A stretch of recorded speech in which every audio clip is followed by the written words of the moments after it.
what happens when you don't prioritize trust. And that is that everything becomes harder. Think about what I just said. Think about all the payoffs that happen because you invest in trust. And then inverse that and think about what happens if you don't. So if you don't intentionally build trust, every marketing campaign has to start from scratch again. Welcome to another episode of Lead with Trust. Today, we're actually starting a new season. We're starting season 2. And this season, we are going to be focusing all around the fundamentals of trust building, if done intentionally and systematically to grow your business because of the things you believe, not despite of it. We're going to look at how we operationalize trust across your entire organization, across your culture, your communication, your leadership. And we're going to make it measurable. We're going to make it impactful. And I'm going to show you how you can build trust intentionally and systematically in your organization, that you can make that the fundamental growth engine to truly grow your business, make it resilient, make it future proof. And the ultimate goal is to almost make you a category of one, meaning you don't have to worry about your competitors. You don't have to worry about what the market says. The only thing you worry about is how you build trust with your stakeholders, with your customers, right? With your partners. And driven by that mission, you will grow your business to what I call an unstoppable business. Today's episode is kicking us off, and we're going to be talking about trust as a sort of fundamental lens that you make all business decisions through. But I'm going to tackle a lot more than that, right? Because there's a reason why business leaders, when asked, totally acknowledge the fact that they need to build trust, and trust is fundamental to any business. But almost no business leader builds trust intentionally and systematically. And there's a good reason for that. And I'm here to show you today how can that misconception or that perception can be put away. And we're going to clean house, and we're going to start with a fresh new mindset that puts trust at the center of everything that you do. Now, for those who haven't met me yet, my name is Hannah Eisenberg. I wrote the book Lead with Trust, and I built the Trust Leader framework based on 25 years in B2B marketing and sales. I spent a decade at SAP doing competitive intelligence and advising the Office of the CEO on competitive strategies. And that set me on a path in my career to really build trust, and it really honed my lens for how important trust is in everyday business decisions, long-term growth, etc. But I think my obsession with trust started much, much earlier in my life. It started with my dad telling me stories about polar exploration.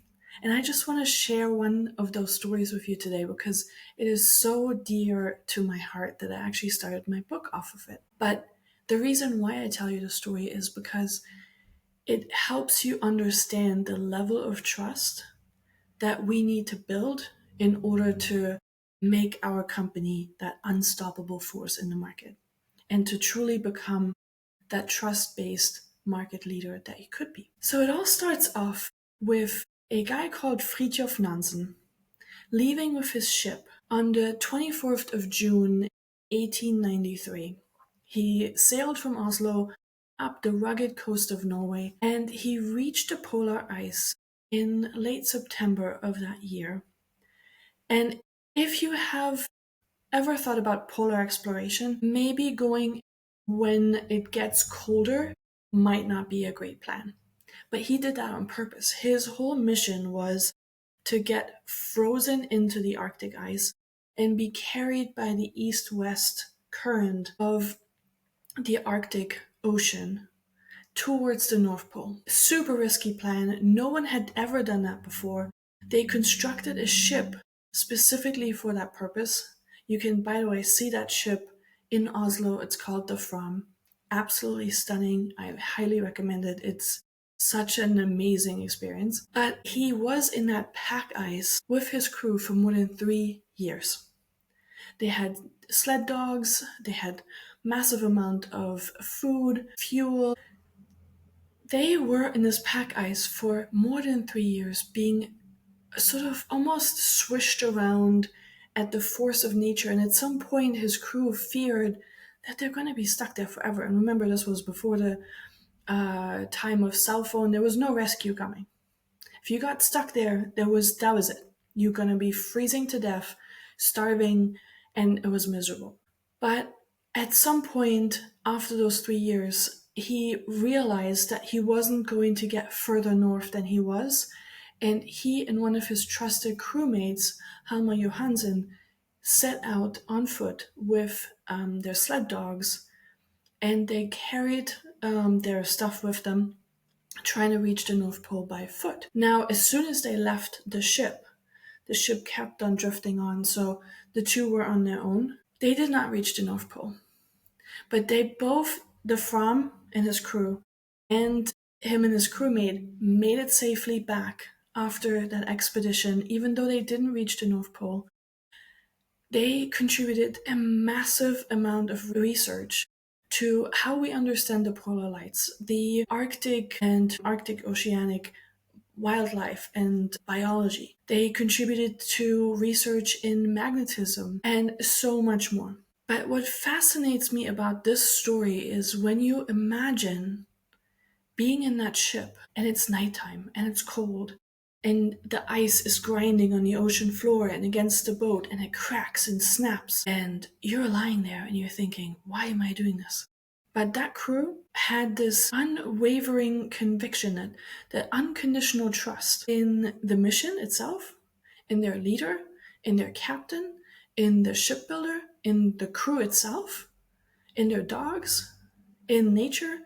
They trusted, first and foremost, that mission, and they were willing to do everything and give up everything to achieve that mission. Now, thankfully, we don't have to go out on polar explorations and put our life at stake.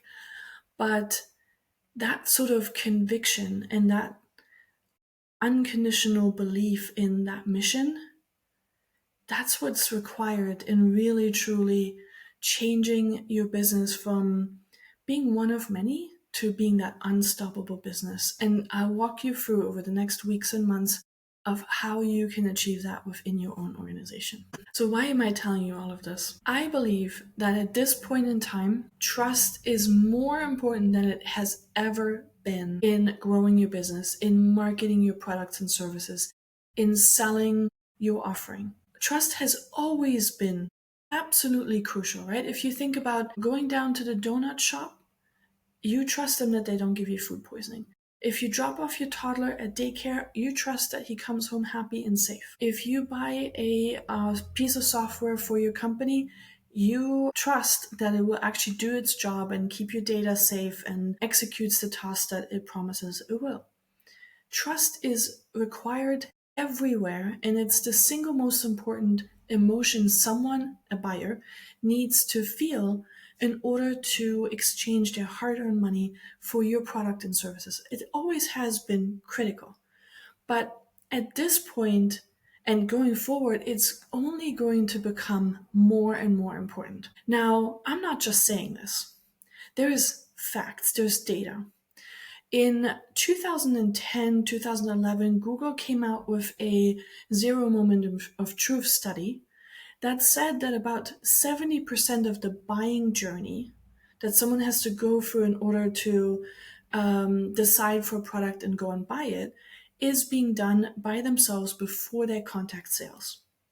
At this point in time in 2025, that number is somewhere between 80 to 90%. In a lot of cases, it's reaching almost 100%, because according to Gartner research, a lot of buyers, I think it's 75% of the buyers, if I remember correctly, prefer a wrap-free purchase experience, period. No sales involved. Now, if you think about what that means, let me walk you through a couple more numbers here. In, I think it was 2012, Marcus Sheridan, with his pool company, did some digging in his analytics, and he found out that back then already, if a buyer read about 30 pages of content, they were 80% likely to close. They were 80% likely to buy from him. Now, if you think about 30 pages, it takes you maybe four minutes to read a page. That's 120 minutes. So that's about 2 hours.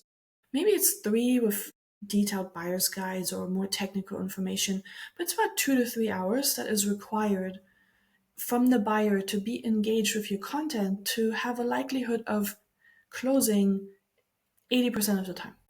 Now, if you look at today's data, though, there is research that is attributed to Google as well, but it's not really clear. There's not a single Google study I could find where they mention that rule specifically, but I'll link to other sources that mention that in the show notes. There is a rule that is called the 7-11-4 rule, which means a buyer now has to spend 7 hours on average with your content, consuming either buyer's guides, reading articles, responding to a tweet, watching a video, attending a webinar, having a sales conversation.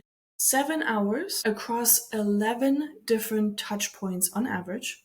That can be much more if you are thinking about B2B or very high trust situations, and across 4 platforms.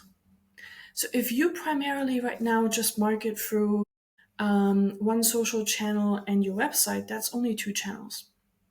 You will need YouTube videos, podcasts, webinars, more social channels, newsletters, different platforms that your buyer prefers to engage in content with you. But if you think about that, 7 hours, 11 interactions, and 4 different platforms, what does that say about the trust gap that you have to overcome? That is huge. I'm going to record in a few weeks an episode on more depth of around these studies and around these numbers and what that means and how you can repurpose content. So stay tuned for that. But I just mentioned this here because it's such a phenomenal way to quantify that trust gap. Now, if you're in the B2B space, you're looking at this spread out probably about 6 to 12 weeks on average. But a lot of companies will also have a sales cycle of 12 months, 18 months, some even 2 years if government agencies are involved. And they will have buying committees of sometimes 3 to 4 people, sometimes even more, depending on what they're buying. So now you have to multiply these numbers by 3 to 4 people because a lot of them will use different pieces of content, will engage in different things because they prefer video over reading content, etc. Now, that is a tremendous amount of trust that you have to build. And I'm not only talking about that you have to become better in content creation or content repurposing or retargeting campaigns. All of these are important, but you have to approach them with a lens of how do I build more trust? Because ultimately, those 7 hours, they don't really need to spend 7 hours to learn X, Y, and Z. What those 7 hours are spent on is really for them to be comfortable enough that they trust you, right? So that's what I'm talking about. I want you to keep that in mind. Now, I think all of this generally makes sense to you, right? As a common sense business leader, we all know that we have to do that. But why is it that we as business leaders say, absolutely, trust is essential? But then we go off and we worry about marketing campaigns or sales tactics. I actually encounter 3 types of companies in my coaching, right? It's the first one is they continue marketing like it's 2020, 2022. They still use their proven playbook. They will do inbound campaigns. They will do lead nurturing. And they're wondering why their lead generation is drying off. A lot of times they work with marketing agencies, they outsource their marketing, and it's just not working anymore. And I'm not saying inbound isn't working anymore. But my 14-year-old said to me the other day, people stop digging before they find the gold. Most people will give up digging before they find the gold. And that is so genius because that's exactly what happens, right? Way back when, 30 pages, 2 hours was enough to buy from you 80% of the time. Now you need to spend 7 hours, a lot of times even more. And not just the amount of time, but the quality of time is entirely different. So you need to get much, much better in building those engaging experiences, content that has them coming back. But why is that? Because you're focusing on trust building. Okay? I beat the dead horse enough. It's never good to beat any horse, so let's just move on. Now, before I show you how to do that over the next coming weeks, it's important to me to address why we sort of shy away from that. Why do we not prioritize it? And a lot of times this is anchored in that trust is a soft skill. It's intangible.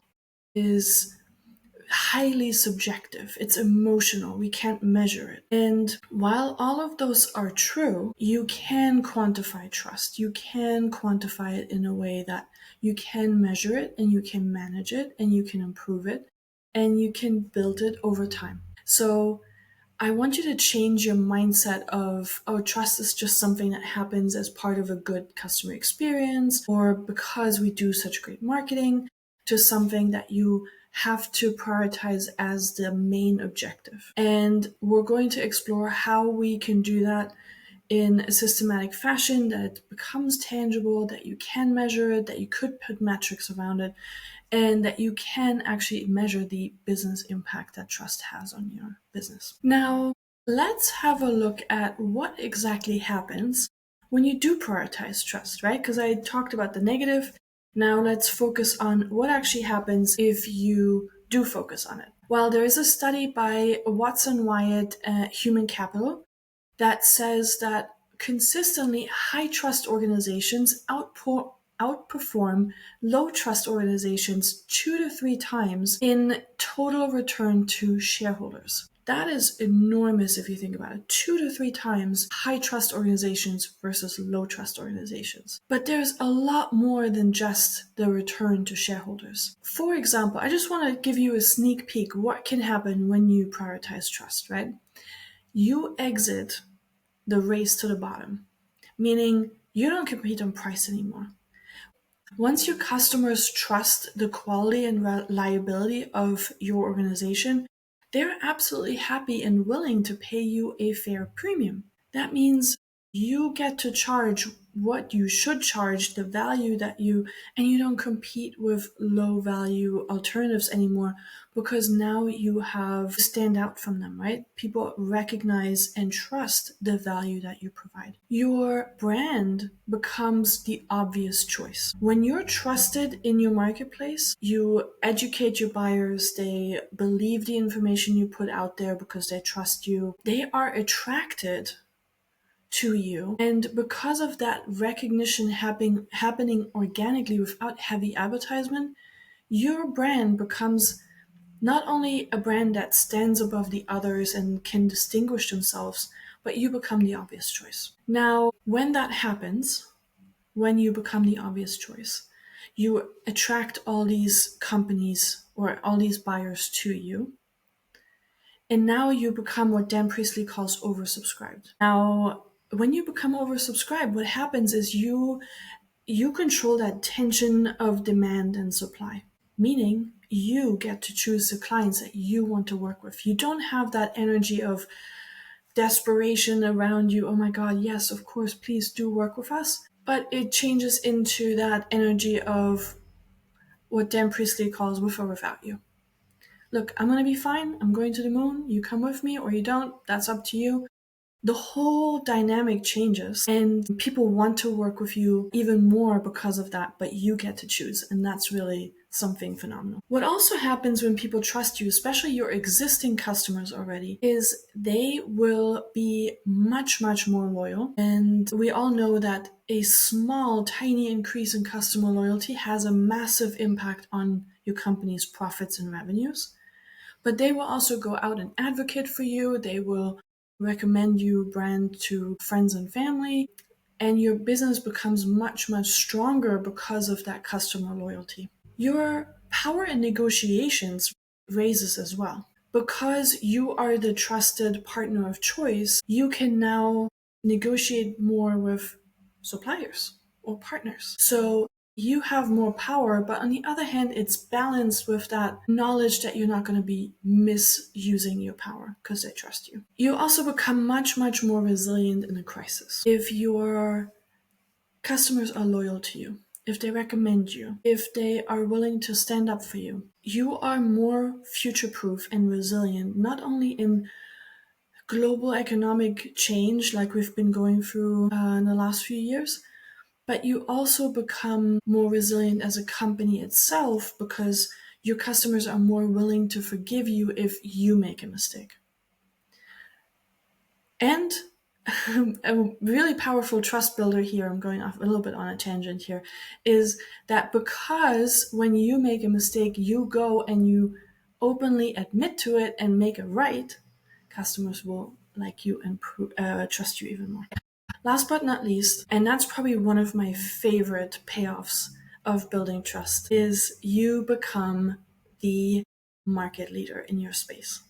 You become not only the most known and trusted brand in your industry, but you become that trust-based market leader, that category of one almost, that sets you apart from everyone else in your competition because people trust you. And when people trust you, you don't have to worry so much about what your competition says. You don't have to worry about what the market really says. You are the driver for good. You go out there and you change your industry. You set new industry standards. You change outdated and unfair industry practices. You are the driver of change, and people will flock to you because you now get to write the rules. You don't have to follow the other rules anymore. You just write the rules and force everyone else to follow them. And that's where I really get excited. So now that I've told you what the payoffs of investing in systematically and intentionally building trust are, I just want to come back one more time to the what happens when you don't prioritize trust. And that is that everything becomes harder. Think about what I just said. Think about all the payoffs that happen because you invest in trust. And then inverse that and think about what happens if you don't. So if you don't intentionally build trust, every marketing campaign sort of has to start from scratch again. And it becomes harder to every single time reinvent the wheel, trying to get them again to understand who you are, why they should believe you, why they should believe your marketing message. Sales, if they have to build trust from zero again and again and again, it just becomes longer. People will ghost you. All right, so now that we talked about all the exciting things that can happen when you systematically and intentionally build trust, I want to leave you with one thought here. And that is that trust can become your ultimate lens for making business decisions. It's not just a tactic or a marketing layer, it's a mindset shift, right? Trust is the foundation of every relationship and outcome. Success, loyalty, referrals, pricing power, it all depends on how much trust someone has in you. And that's why implementing the trust leader framework, which we will get to in the next weeks and months, isn't just a marketing tactic, or it's not just sales. It's a holistic change of the business, bringing out their true DNA, bringing out their true soul, changing their culture and processes to infuse trust in everything that you do. Now, the thing I want to leave you now with today is that if you just simply ask yourself one question, is it going to induce more trust? If the answer is yes, it's probably a good idea. If the answer is no, it's probably a waste of time, energy, money, probably not worth doing. So you can use that lens for every single business decision. Is this campaign a good thing to do? Does it induce more trust? Yes, go for it. Should we do this new sales tactic? Let's have a look. You can use that lens for every single business decision you have to make. And it most of the time will really guide you towards that North Star. I have never found that having trust as your North Star has led me to a wrong decision, or I have never seen a business that made a decision to build more trust and it led them down the wrong path and it wasn't worth it. So I hope that changes your mindset a bit and helps you understand the importance of systematically and intentionally building trust. Now, in the next episode, we will unpack what trust actually is and why it's often misunderstood. And I'll give you a tool that you can use as we examine the qualities and the different layers of trust that you can use to do exactly that, to have trust as your North Star and as your path to becoming an unstoppable business. Now, until next time, if you like this content, please subscribe and like this so more people can benefit from this. And hopefully, we can build a world where more people invest in trust, making for better business relationships and all around a much more trustworthy environment to do business in. Until next time.